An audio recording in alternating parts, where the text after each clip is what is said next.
नमस्कार दोस्तों, मैं विकास विश्वकर्मा आप सबका स्वागत करता हूं विकास स्टडी पॉइंट में। दोस्तों, जैसा कि आप सबको पता है, 12th क्लास का हिस्ट्री का चैप्टर नंबर 15 जिसका नाम है संविधान का निर्माण, ये चैप्टर चल रहा था। फर्स्ट पार्ट हमने कंप्लीट कर लिया था, सेकंड पार्ट हम जा रहे हैं करने के लिए। ठीक है, तो अब हम समझते हैं अगला जो हमारा टॉपिक है वो है पृथक निर्वाचिका। ठीक है, इससे पहले जैसा कि हमने समझा था कि संविधान का अर्थ क्या होता है, संविधान सभा का गठन कैसे हुआ था और कौन कौन सी दिक्कतें आई थी संविधान सभा के सामने। ठीक है, कौन कौन से मुद्दे उठे थे, बहुत सारी चीजों के बारे में हमने डिस्कशन किया था। अब हम ये समझने वाले हैं कि जो कंटेंट लिखे गए संविधान बनाते वक्त उस टाइम पे कौन कौन सी दिक्कतें आई थी।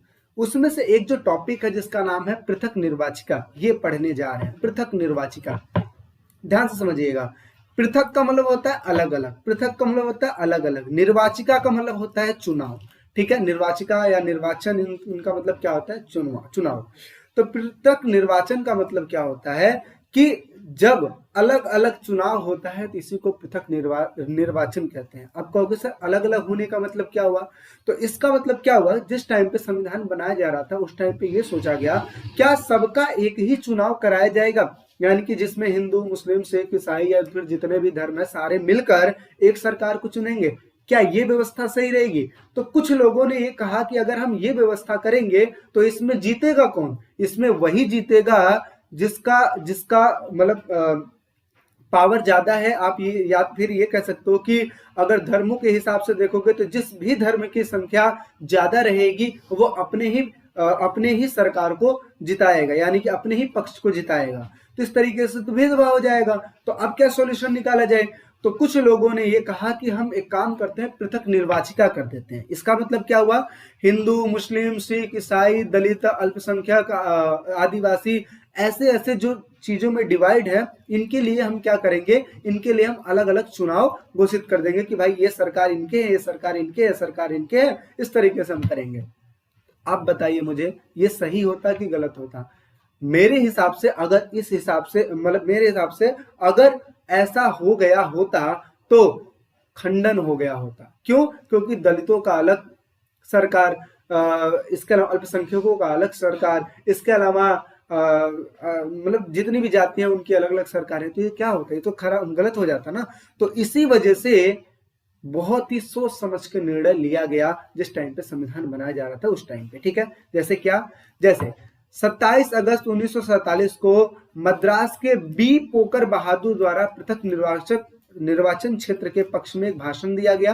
ठीक है, इस भाषण में उन्होंने कहा कि हमें एक ऐसी राजनीतिक व्यवस्था की जरूरत है जहां पे अल्पसंख्यक भी अन्य लोगों की तरह समाज में समान रूप से रह सके, यानी कि ये अल्पसंख्यक को लेकर चिंतित है कि अगर एक ही चुनाव होगा तो उसमें कहीं अल्पसंख्यक के साथ कहीं भेदभाव ना हो जाए।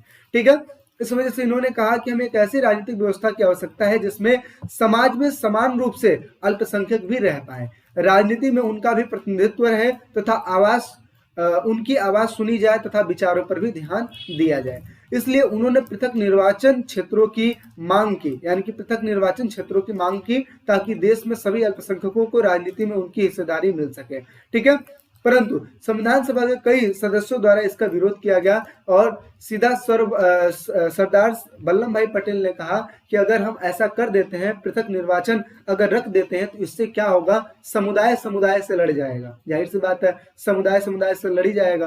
तो इसी वजह से सरदार वल्लभ भाई पटेल ने कहा कि पृथक निर्वाचन क्षेत्र एक ऐसा विषय है जिसने देश में एक समुदाय को दूसरे समुदाय से लड़ने पर मजबूर कर दिया है। इसी वजह से देश के टुकड़े हुए हैं और देश में इतने बड़े स्तर पर दंगे हुए हैं। अगर देश में शांति स्थापित करनी है तो इस विषय को यहीं पर छोड़ देना ही सही रहेगा और फिर एक ही चुनाव कराना ही सही रहेगा। तो इस तरीके से आज देखते हो आप, एक ही चुनाव होता है जिसमें सारे लोग मिलकर पार्टिसिपेट करते हैं। हाँ, अल्पसंख्यकों के लिए या आप ये कह सकते हो कि स्त्रियों के लिए, इनके लिए क्या कर दिया गया, आरक्षण का प्रावधान कर दिया गया है जिसकी वजह से सारे लोग पार्टिसिपेट कर पाए। समझ में आ गई सारी चीजें। अब हम बढ़ते हैं आगे। आदिवासी और उनके अधिकार, इसका मतलब क्या हुआ, मुख्य आदिवासी नेता जो थे जिनका नाम था जयपाल सिंह ने कहा कि आदिवासी संख्या के आधार पर देखा जाए तो अल्पसंख्यक नहीं है। ठीक है। अगर आदिवासियों की बात किया जाए तो संख्या के आधार पर देखा जाए तो ये अल्पसंख्यक नहीं है, लेकिन फिर भी इनको संरक्षण दिया जाना चाहिए। ठीक है, शुरू से ही इन्हें संसाधनों से वंचित रखा गया, यानी कि इनको संसाधन अच्छे तरीके से नहीं मिल पाया, यानी कि कम मिला है।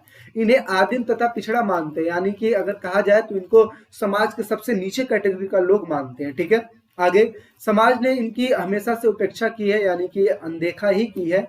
साथ में जिस वजह से वह पिछड़े हुए जीवन जीने के लिए मजबूर है और ऐसे में उन्हें मुख्य धारा में शामिल करना तथा अधिकार उपलब्ध करवाना अत्यंत आवश्यक है।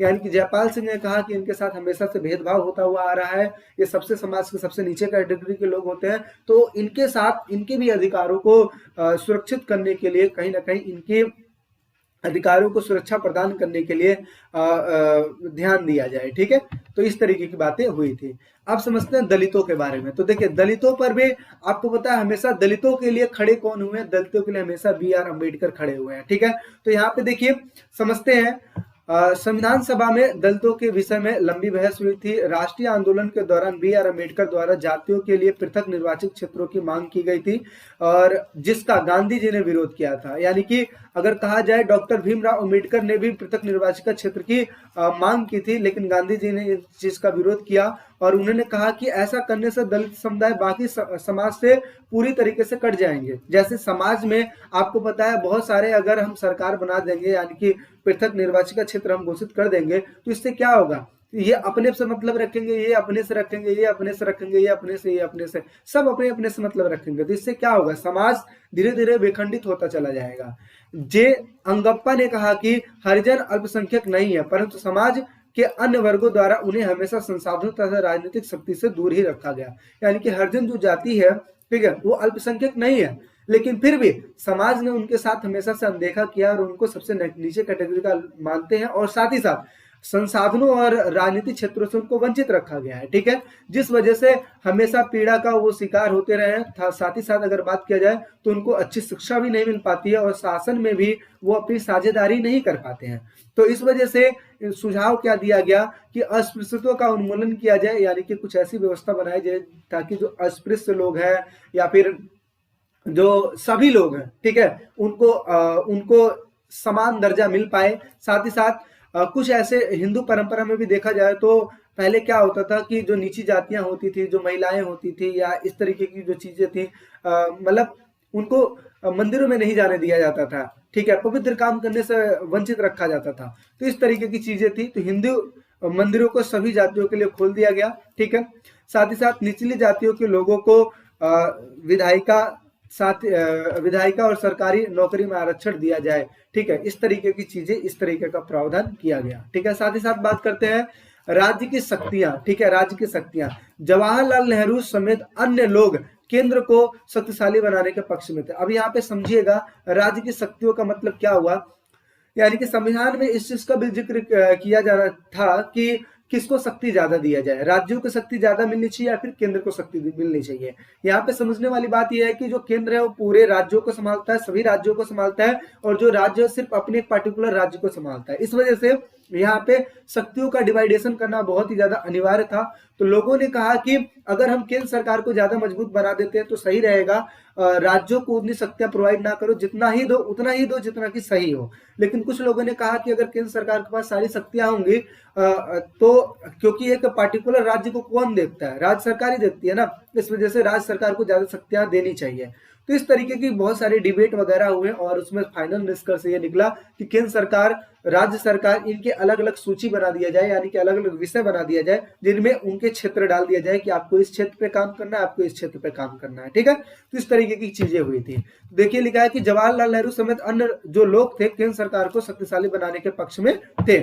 एक दुर्बल केंद्रीय शासन की व्यवस्था देश के लिए हानिकारक होगी। यानी कि उन्होंने कहा कि अगर हम केंद्र सरकार को ज्यादा शक्ति प्रोवाइड नहीं करेंगे तो इससे क्या होगा, एक देश के लिए हानिकारक सिद्ध होगा।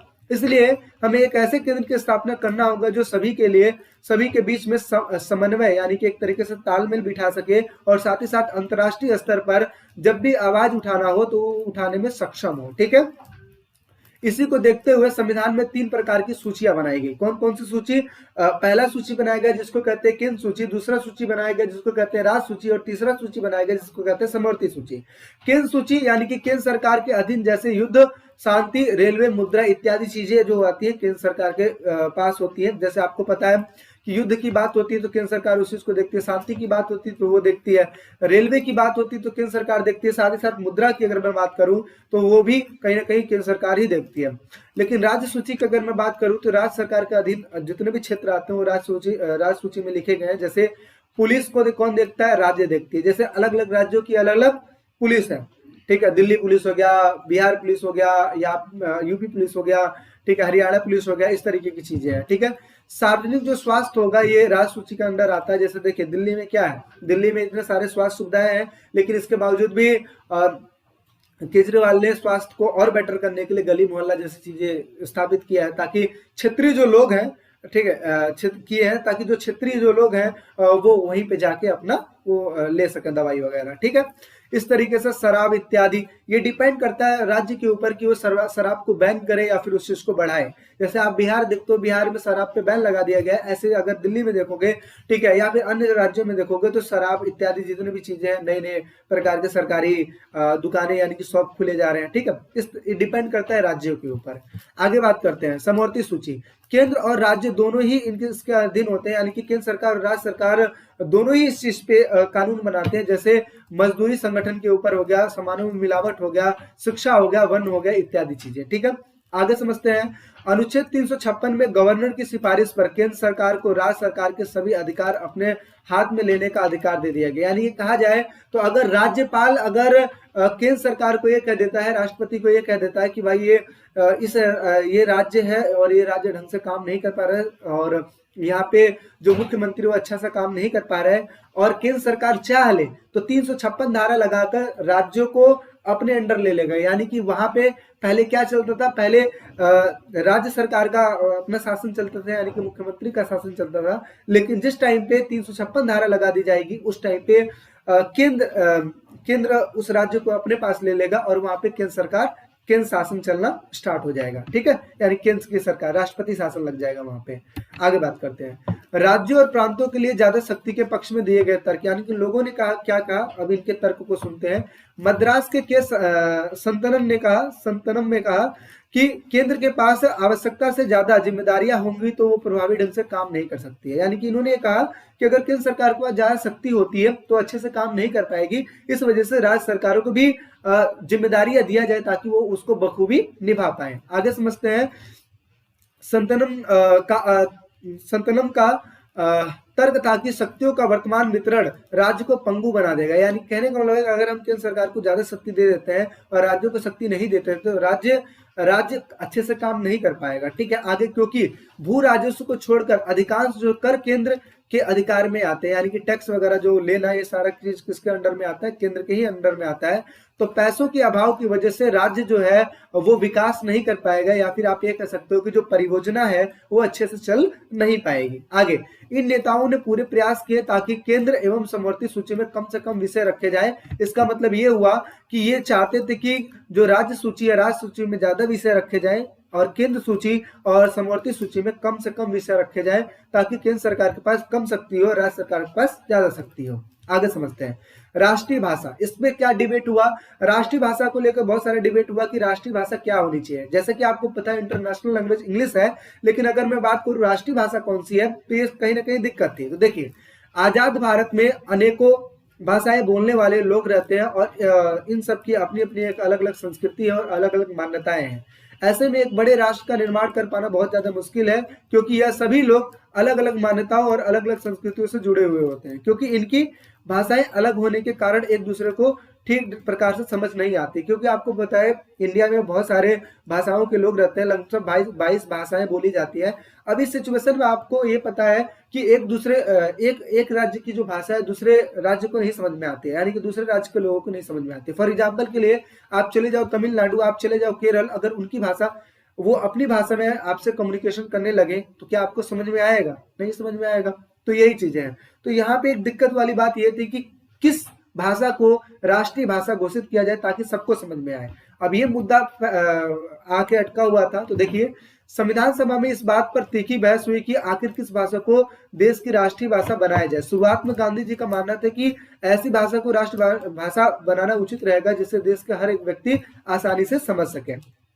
और उस टाइम पे उन्होंने कहा कि हिंदुस्तानी एक ऐसी भाषा है जिसमें हिंदी और उर्दू दोनों मिलकर बना हुआ है। ठीक है, तो इसी को देखते हुए गांधी जी ने हिंदी और उर्दू के मेल से बनी हिंदुस्तानी भाषा को देश की राष्ट्रीय भाषा बनाना चाहते थे, क्योंकि भारतीय जनता के बहुत बड़े हिस्से द्वारा इस भाषा को बोला और समझा जाया जाता था। परंतु जैसे जैसे व्यवस्था आगे बढ़ी तो देश में बढ़ रहे सांप्रदायिक टकराव के कारण हिंदी और उर्दू एक दूसरे से दूर होते गए। जैसा कि आपको पता है कि हिंदू और उर्दू धीरे धीरे सांप्रदायिक दंगों की वजह से लोग धीरे धीरे इन सब चीजों से दूर होते गए। और फिर उसके बाद जैसे हिंदी जो है हिंदी को संस्कृत से जोड़ दिया गया, वहीं उर्दू को फारसी से जोड़ दिया गया, और जिस वजह से हिंदुस्तानी भाषा के स्वाभिमान में धीरे धीरे परिवर्तन होने लगा। ठीक है, अब यहाँ पे कुछ ऐसे लोग थे जो हिंदी को समर्थन दे रहे थे। ठीक है, फॉर एग्जाम्पल के लिए अभी हम समझेंगे। तो देखिए यहाँ पे क्या लिखा है, संयुक्त प्रांत से निर्वाचित कांग्रेस के सदस्य जिनका नाम है आर.बी. धुलेकर ने हिंदी भाषा को राष्ट्रभाषा बनाने का बढ़ चढ़कर समर्थन किया। ऐसा हुआ कि जैसे मान लो कि संविधान सभा आयोजित हो रही थी, उस टाइम पे कुछ लोगों ने कहा कि हिंदी को राष्ट्रीय भाषा बनाया जाए, कुछ लोगों ने कहा कि हिंदी को राष्ट्रीय भाषा नहीं बनाया जाए। उसी में से कुछ नेताओं ने ये कहा कि जितने भी लोग चुनकर आए हैं संविधान सभा में, उनमें से कई सारे ऐसे लोग हैं जिनको हिंदी समझ ही नहीं आती है। तो ये आर.बी. धुलेकर ने कहा था कि जिसको हिंदी नहीं समझ में आती है वो सभा छोड़ के चला जाए, है ना। वो मतलब एक तरीके से होता है ना, गुस्से में आकर कि जिसको हिंदी नहीं समझ में आती है भाई आप सभा छोड़ के चले जाओ। तो इस तरीके का डिबेट हो रहा था। ठीक है, आगे लगभग अगले 3 साल तक राष्ट्रीय भाषा का मसला संविधान सभा के लिए एक समस्या बना रहा, और कई बार इस मसले को लेकर संविधान सभा में हंगामा भी हुआ। इसके बाद संविधान सभा की भाषा समिति ने अपनी रिपोर्ट पेश की, जिसके अंतर्गत समिति ने कहा कि हिंदी को राष्ट्रभाषा बनाने के लिए हमें धीरे धीरे आगे बढ़ना चाहिए, यानी कि धीरे धीरे करके हम राष्ट्रीय भाषा बना लेंगे। उन्होंने सुझाव दिया कि पहले 15 साल तक हम क्या करेंगे, काम काज में अंग्रेजी भाषा का प्रयोग करेंगे, और सब सिस्टम सही रहा तो अंग्रेजी भाषा ही अपनी आगे तक ही रहती रहेगी। ठीक है, और हिंदी को धीरे धीरे हम आगे बढ़ाएंगे। आगे प्रत्येक प्रांत को अपने कार्यों के लिए एक क्षेत्रीय भाषा चुनने का अधिकार होगा, अर्थात कहा जाए तो राज्य अपने ऊपर डिपेंड करता है कि वो अपनी भाषा में शिक्षा दे कि ना दे, ये डिपेंड करता है उस राज्य के ऊपर। लेकिन कुछ ऐसी भाषा जरूर पढ़ाया जाए जिसकी वजह से वो कहीं पे भी चला जाए, यानी कि इंडिया के किसी भी कोने में या फिर विश्व के किसी भी कोने में चला जाए तो उसको कोई दिक्कत ना हो। और इस तरह राष्ट्रभाषा के मुद्दे को सुलझाया गया। आगे समझते हैं। राज्य ने सभी धर्मों के प्रति समान व्यवहार की गारंटी देते हुए उन्हें कुछ अधिकार भी दिए हैं, जिसे मौलिक अधिकारों में रखा गया। जाहिर सी बात है, राज्यों को और तथा राज्यों के लोगों को मौलिक अधिकार जैसी चीजें मिली है।